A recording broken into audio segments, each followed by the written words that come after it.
I'm Erik de Putter. I'm managing partner at a company called Payment Redesign, and I have a good 25 years in the card and payment industry behind me. At Payment Redesign, we're delighted to be in the middle of all those changes.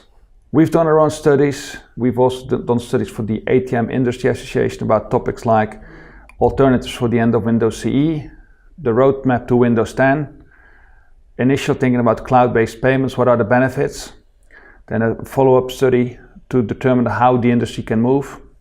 Through this work, I've been awarded twice the title of ATM Consultant of the Year, something that I'm very proud of to have achieved. I also do quite a bit of work outside the ATM industry. For example, I'm an advisor to the merchant payment ecosystem, and that's where I keep myself busy, I think, with things like mobile payments and point-of-sale card acquiring and point-of-sale terminals. By all of that, I believe I qualify as a recognized thought leader in the payment industry. ATMs, what's next? The ATM is now 50 years old. ATMs today, and I think people refer to it as ATM 5.0, it's used for a lot of functions. It could be just cash dispensing, but you can also figure out which note you're going to take, as ATMs can dispense multiple denominations. There's same-day credit for deposits.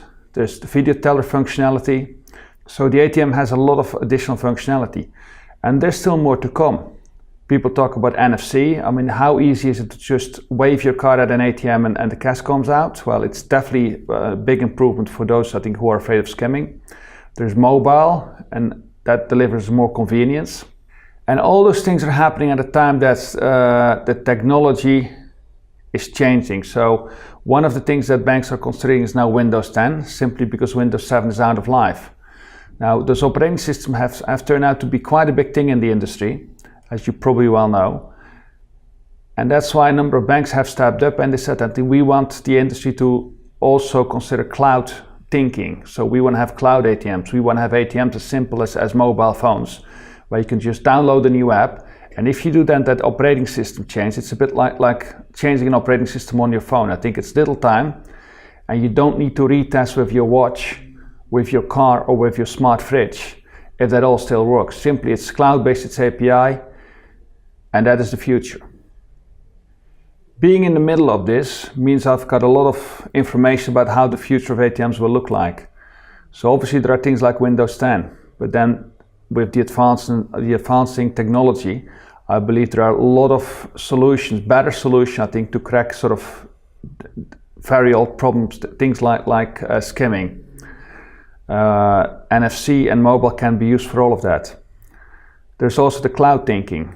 It can be as simple as mobile phones, but the industry needs to change. And I think in the module cloud thinking, I will sort of articulate what the industry needs to do. And also I think what your specific benefits could be, whether you're a supplier or an ATM operator. Last but not least, we have something common in Europe called Payment System Directive 2, where we have things like information services. We have going to have real-time payments. All of those can be beneficial for the ATM industry as well. Those 4 courses can be delivered to you as a webinar. They can also be delivered to you as a workshop with on-site presence, where you can discuss and brainstorm with your peers how relevant all of this is. We also deliver in-house training, where you can attend with your colleagues, brainstorm about this technology, and then assess how this affects your products and services.